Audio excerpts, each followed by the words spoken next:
One review. Book 101 is all about the books that I read for the last 40 years. And today I have my special guest. She is the founder of Podcast Profits and Lays, podcast launch strategies, and network owner helping coaches launch shows and turn guest appearances into high ROI client attraction or attraction tools, no other than Miss Karen Roberts. Well, thank you so much for having me on one of your 16 shows. I'm absolutely in awe, Daniel. Well, welcome, Miss Karen. I'll book one review. And can you please introduce more about yourself that I miss? I have my podcast network, Raising Vibrations, and yes, I do love helping people launch their own podcast. But here's the thing. What I have found over the years is that people give up too soon. It Yes. does take a long time to grow a podcast if you don't have an audience. You're an expert at it now, Daniel, with 16 podcasts. But for Yes. us mere mortals, people who are starting out, the stats are true. Sure. 90% don't make it past 3 episodes. And then out of the 10 that do, 90% don't make it past 20. And what I have found is that everybody thinks they're doing everything right when it comes to promoting their business, and I'm talking about in general coaches and consultants. They're really who I deal with. And the Mm-hmm. problem is they think that they've got to post consistently on social media, or slide into the DMs trying to get people to book calls with them, and then hopping on those calls only to find that the people aren't a good fit, or Mm. worse still, they don't even show up. And Yes. I'm including myself here, right? I used to spend hours every week on this, making content, writing the captions, watching. All everybody's chasing the I call it the ego metrics, right? Yes. Likes and comments, but that doesn't necessarily turn into sales, right? Focusing on all the wrong things. And I think they think a podcast is instantly going to change that, build it and they will come. Mm-hmm. And yet, here's the thing, people are only doing what they've been told to, show up, be visible, engage, but like I say, that's just ego. And so, the better option would be, well, why not go out and find people who already have a big audience that is in alignment with what you do, and go and guest on their podcast. So it's a free way to get in front of the right people if you have the right message. And that's why I focus a little bit more on that side of things now, on helping people show up in the right way, and use guesting as an opportunity to get in front of the right people to sell more of their coaching programs without coming across as salesy. That's the plan. And I like that. Miss Karen, thank you so much for sharing your knowledge and wisdom to the world. And the core tension is providing a genuine value without salesy pitch. What is the fundamental mindset shift guests must make to see the appearance not a client acquisition channel, but as a trust acceleration event? Right. Great question. I think the problem is that people are in general, I'm not talking about everybody, but they see it as the opportunity to get in front of that audience. I get to borrow that platform. I'm on their stage. And they're Mm-hmm. going about it wrong. In my way of thinking of things, there are three things that we need to think about. That is the connections, the content, and how to convert the listeners into buyers. Now, if we start with the connection side of it, I don't know about you, but I have this issue. A lot of guests, we make a lot of effort on getting them on the show and sorting out all their details and headshot and all that stuff. Then you record the show and then crickets, because they were only showing up to use your stage, as it were. And I'm like, you're missing out. You're missing out on massive, massive amounts of opportunity, because the host, so in this case, you, Daniel, right? The host has the key possibly to everything that comes next. And what I mean by that is, if you look at it as this, 52 shows in a year, if you were to do one weekly guest appearance, that's 52 shows, that's 52 potential referral partners, clients even, collaborators, when you do it correctly. So what that means is, make sure that you're choosing the right shows, that the audience is a good fit for you. Show up in the right way, show up to serve rather than, make it all about you.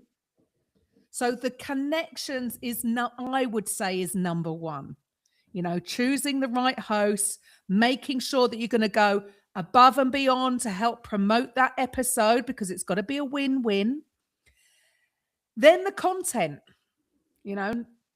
again, I'm sure you have this a lot. A lot of people, they want to list all their credentials and it's all about them. But I'm sure your listeners don't care. They're thinking, what's in it for me? And so when we can shift this belief of, I'm there, it's their audience. So the host is the most important person. You are the most important person. I'm here to show up and serve your listeners, because they're your listeners, not my listeners.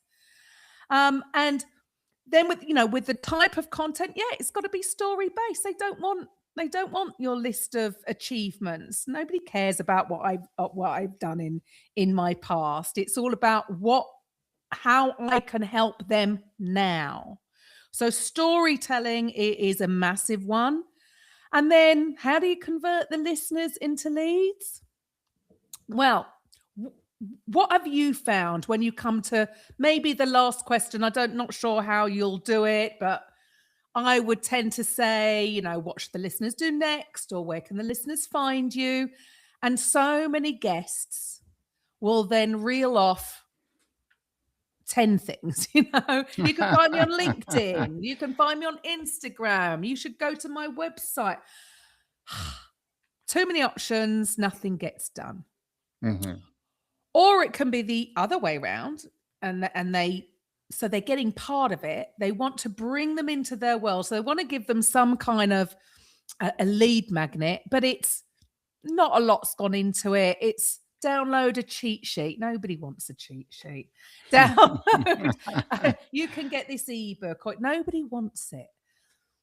But if your story does resonate with the listeners, what I would suggest, and again, this is only my opinion, Daniel. There's lots of opinions out there and they're all worthy, right? Yes. This is just the way Only I work, is give as much as you can, over deliver. So people, if they're looking to work with you, right?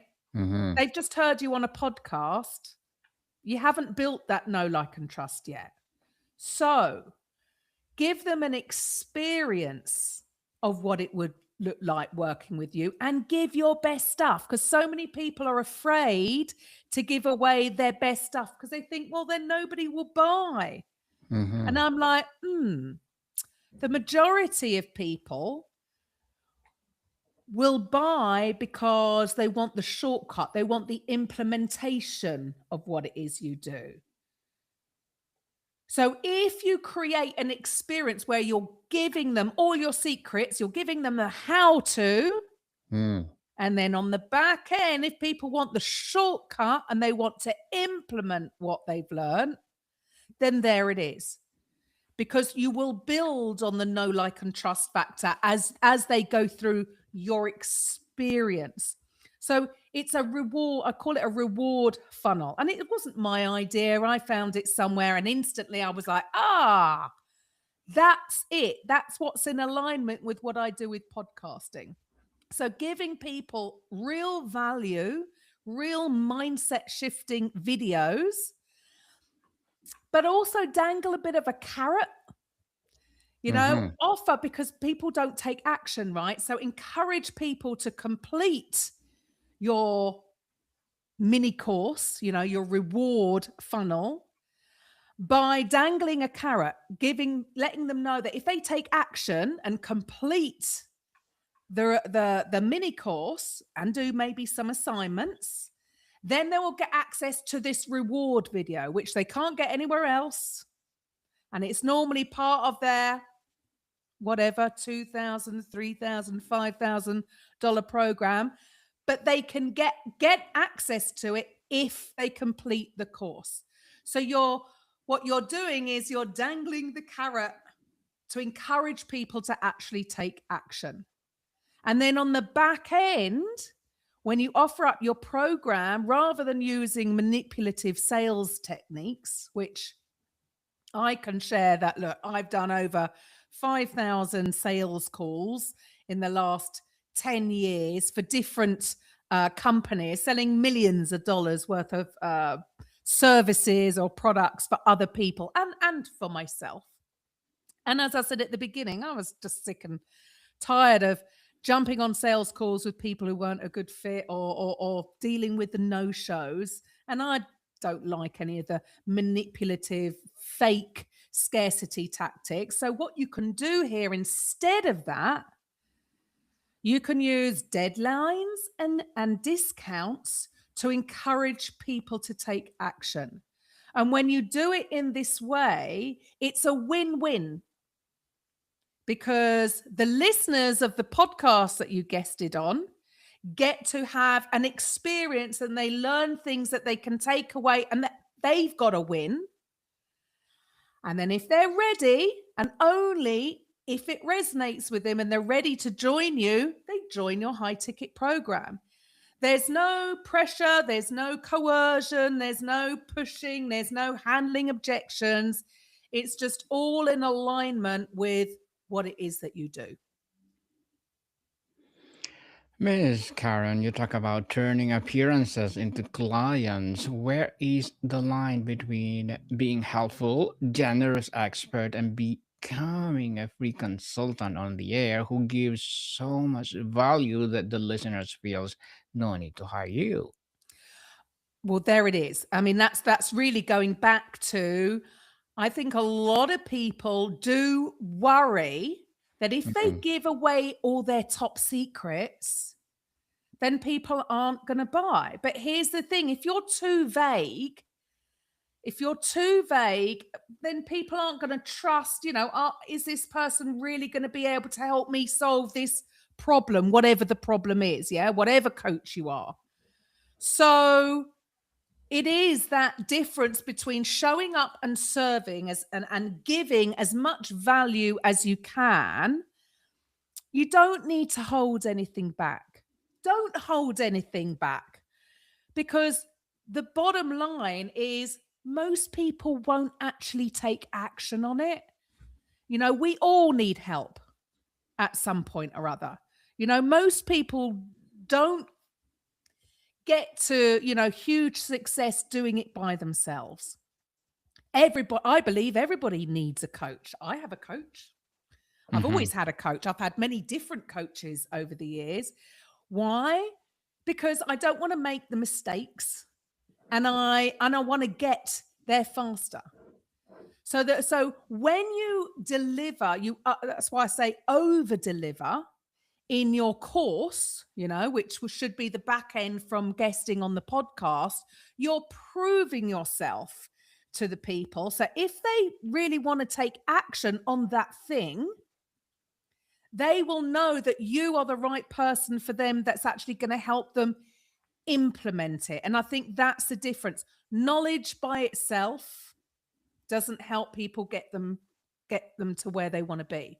It's the implementation of that knowledge. And that is what the coaches are going to be selling on the back end. But you've got to be able to prove it first, right? You've got to over deliver it in the beginning. Does that make sense? Makes sense, Miss Karen. So, what is the single most important piece of research to do before a guest appearance? Or understanding the Oh, host audience, demographics, or the past pain points, or the show's format to maximize relevance and connection? pretty much all of the above of what you just said. I would suggest, yes, it's not just because people will just go for, again, metrics, the numbers. Don't just go for big shows, go for aligned shows. Now, for us, this was different. I'm very grateful you invited me onto your show. I'm saying to people, look, go out and find the right shows for you. And when you're doing that, yes, of course, go and, you want to make sure that they at least have some listeners, but size is not necessarily the most important thing. It's alignment. Now, we both use Podmatch, which is great. Alex Sanfilippo has done a fantastic job. It's like a dating app for podcast hosts and podcast guests. Yes, because you can do your research from there. Check them out. Do they have a large social media following? Do they have a community? At least listen to some episodes so you get a feel of the format and you get a feel of the host's vibe. What I do also is go to Listen Notes. Okay, listennotes.com. If it's got a blue verified badge, and it will give you a listen score, right? So you get an idea of not just about downloads, but are people listening to the whole thing or not? Right? Mhm. Are they engaged?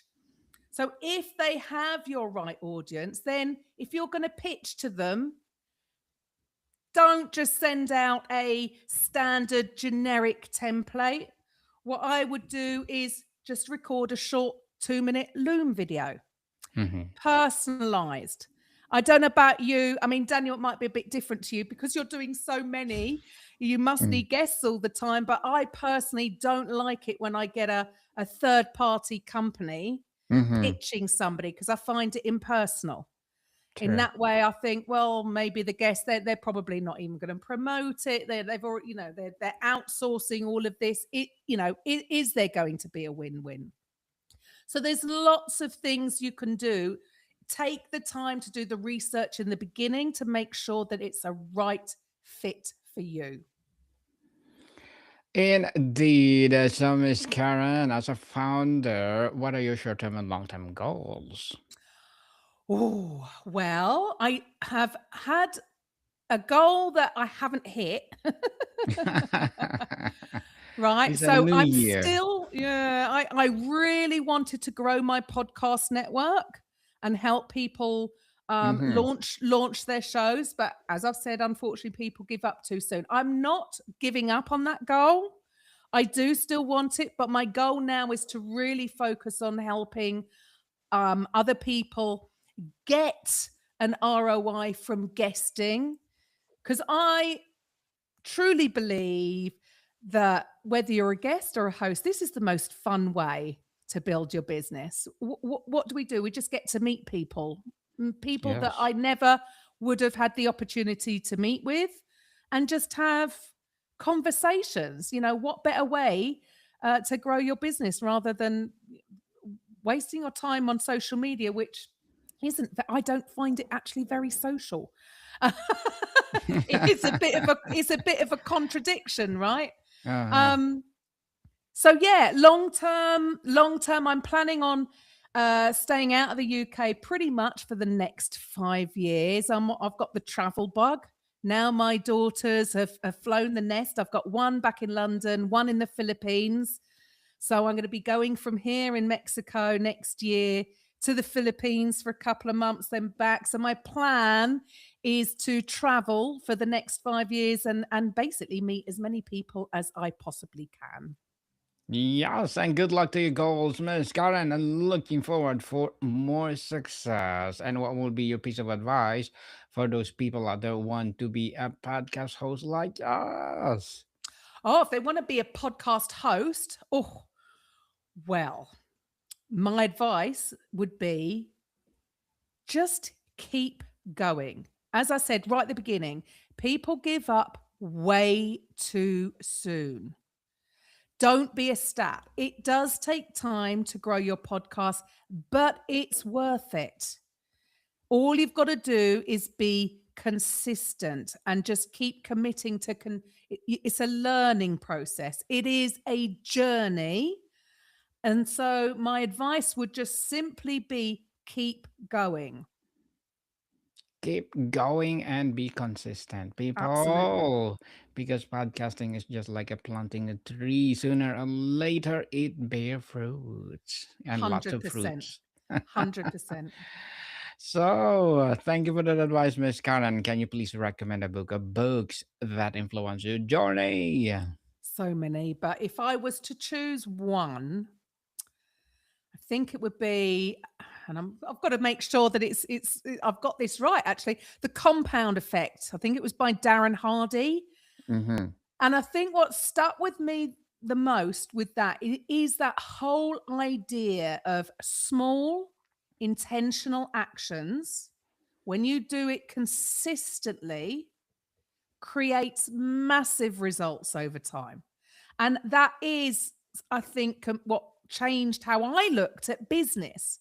Like one of your guests, I don't know if it was last week or a couple of weeks ago, she was talking about ADHD. Now, Mm-hmm.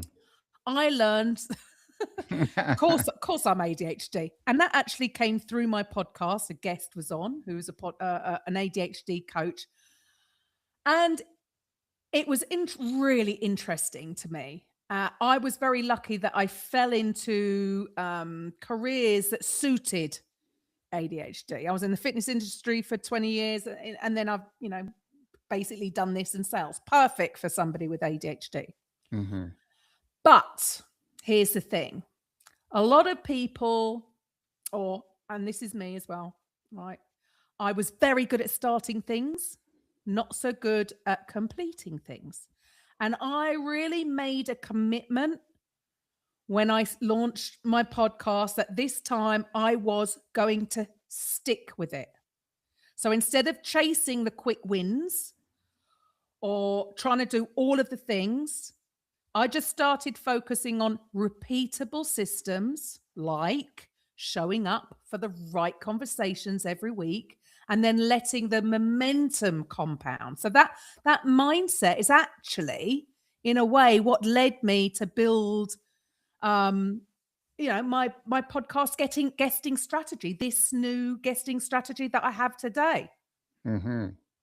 Yes, and thank you for that recommended book, Miss Karen. And before we wrap up our discussion for today, I'm inviting you to please do listen to my other podcast, people, because my Abstract Essay is already in sixth season, Abstract Poetry in second season, and my Book 101 Review, sixth season too, Comedy 101 in its third season, Food 101 in sixth season as well, Geography 101, Love Letters, Movie 101 Review, Music 101 are in fifth season, Science 101, Sex 101, a third season, Mental Health 101, Law 101, Bible Verses 101, Entrepreneurship 101, and my baby podcast, Motivation 101, are in their first season. Please listen to them wherever you listen your podcast. So, Miss Karen, if you could give one piece of final advice for someone terrified of being salesy, what would it be? Oh, don't be. Just be. Don't be. This is the beauty. This is the beauty, and this is why I love sort of the guesting strategy. Is at the end of the day, you just get to show up as your authentic self, Self. and just Yes. trust that you will attract your tribe, and that's exactly what you will do. Mm-hmm. Interesting, Miss Karen. And thank you so much for sharing your knowledge and wisdom to the world through podcasting. Once again, please invite our listeners to support your advocacy, your business, or whatever projects that you're doing right now. Well, if you're listening to this and you have been thinking about guesting on podcasts as a way to grow your business this year, well, I do have a gift for you. Now, normally this is exclusively for paid clients, but as you're a listener to Book 101, Daniel Lucas's podcast, you can get access for free for my 4-part mini course. It's the Podcast Profits Funnel, but there is the caveat, as I just said, you have to complete it in 5 days and do all the short assignments. And if you do, you'll get the reward video that you can't get anywhere else. And that is how to automate your sales. So if you are a coach and you're tired of doing sales calls or wasting time with no-shows, go to podcastprofitsunleashed.com/free. Yes, it's free, people, so grab it and grab it. Yes, people, let's support Miss Karen, because if you support her, for sure, more and more empowering advocacy like this to come. So one more question, Miss Karen, what's common mistake guests make in their follow-up that instantly makes them seem salesy and lose all the goodwill they built during the interview? Talking too much about themselves. Yeah. So much, almost giving out their resume and talking about their achievements. Make it about the host and about their audience and how you think you can offer value to their audience, and make it all about the host, not about you. When you guest on podcasts, it isn't about you. It's about the host and it's about their audience. So when you show up to serve them, you will get it back somewhere along the line. Definitely. Miss Karen Roberts, thank you so much for your time. Daniel, well, thank you for having me. I don't know how you do it. I'm absolutely in awe. Motica people, see you soon.